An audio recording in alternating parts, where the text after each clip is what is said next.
സല്ലൂസ് മൊബൈലിലേക്ക് എല്ലാവർക്കും സ്വാഗതം. ഇപ്പോഴും മാമ്പഴക്കാലല്ലേ, നമുക്കൊരു മാമ്പഴ പുളിശ്ശേരി ഉണ്ടാക്കിയാലോ?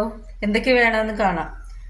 പഴമാങ്ങ ചെറുതായിട്ട് മുറിച്ചത്, കറിവേപ്പില, പച്ചമുളക്, ഇഞ്ചി, ചെറിയുള്ളി, തേങ്ങ അരയ്ക്കാൻ വേണ്ടത് തേങ്ങ, ജീരകം കുറച്ച്, ഒരു ചെറിയുള്ളി, പിന്നെ തൈര്. നമുക്കുണ്ടാക്കുമ്പോൾ കാണാം. സ്റ്റൗ ഓൺ ചെയ്തു, ചട്ടി വെച്ചു. ഇനി മാങ്ങ ഇടാം. മാങ്ങ,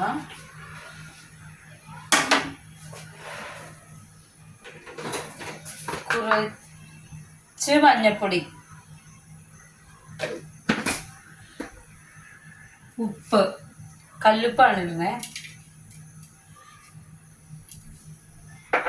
എന്നിട്ട് വെള്ളം ഒഴിച്ചിട്ട് നമുക്ക് വേവിക്കാം.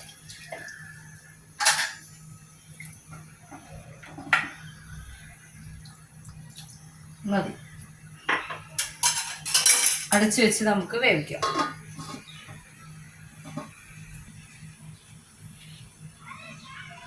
ഇത് നമ്മൾ ഇനി അരച്ചെടുക്കാം. തേങ്ങ, ജീരകം, പച്ചമുളക് അരച്ചിട്ട് കാണാം. നമുക്ക് വെന്താന്ന് നോക്കേ. കുറച്ച് കറിവേപ്പില ഇടണേ. കറിവേപ്പിലയും ഇഞ്ചി ഇടാൻ ഞാൻ മറന്നുപോയി പറയാൻ, ഇട്ടത്. ഇത് നമുക്കൊന്ന് ഉടച്ചു കൊടുക്കേ.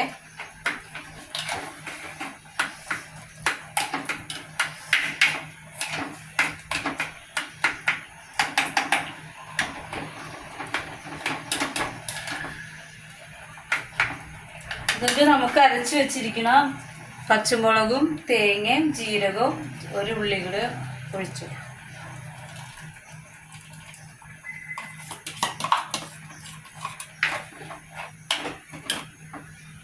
ഇതൊന്ന് തിളക്കിട്ടെ.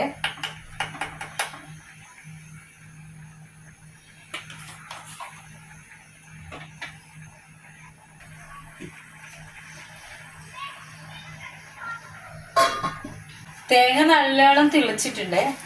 നമുക്കിത് ഒന്ന് ഓഫ് ചെയ്തിട്ട് തൈര് ഒഴിച്ചു കൊടുക്കേ.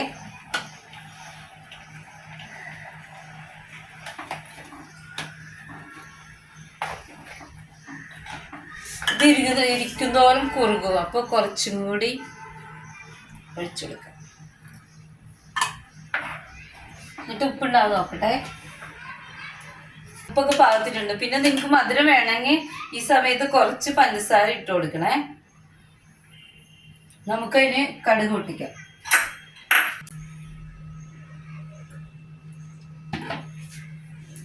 എണ്ണ ചൂടാകുമ്പോൾ നമുക്ക് ആദ്യം ഉലുവ ഇടാം. ഉലുവ ഇടണേ. ഉലുവ പൊട്ടിക്കഴിയുമ്പോൾ നമുക്ക് കടുകിടാം. കടുക് ഇട്ടേ. അത് കഴിയുമ്പോൾ നമുക്ക് വറ്റൽമുളകും കറിവേപ്പിലയും കൂടി ഇടാം.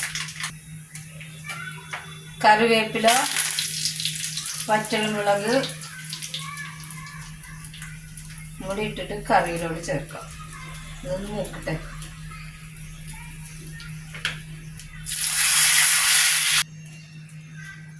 ഇതായി. നമുക്ക് ഇതിനകത്തോട്ട് കറിയിലോട്ട് ഒഴിക്കാം.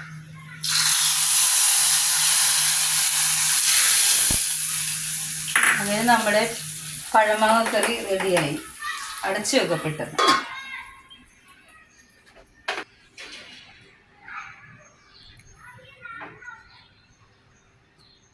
തുറന്ന് നോക്കാം. അങ്ങനെ നമ്മുടെ മാമ്പഴ പുളിശ്ശേരി റെഡിയായി. എല്ലാവരും ഇത് ഉണ്ടാക്കി നോക്കണം. സബ്സ്ക്രൈബ് ചെയ്യണം, കമൻറ്റ് ചെയ്യണം, ഷെയർ ചെയ്യണം, ലൈക്ക് ചെയ്യണം. Thank you.